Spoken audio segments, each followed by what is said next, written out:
Commissioner Multan division عامر کریم خان نے Multan avenue منصوبے کا سنگ بنیاد رکھ دیا۔ 9 کلومیٹر طویل جدید شاہراہ ملتان ایونیو سیدہ والا چوک سے سہو چوک تک تعمیر کی جائے گی۔ عامر کریم خان نے بتایا کہ اس منصوبے کی تعمیر پر 2 ارب 99 کروڑ اور 79 لاکھ روپے لاگت آئے گی۔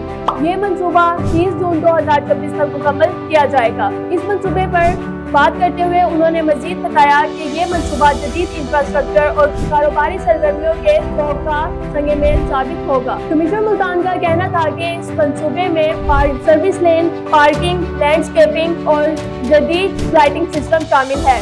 206 جدید اسٹریٹ لائٹس، 34 یادگاریں اور 50 سمارٹ پارکنگ ایریاز اس منصوبے کا حصہ ہوں گے۔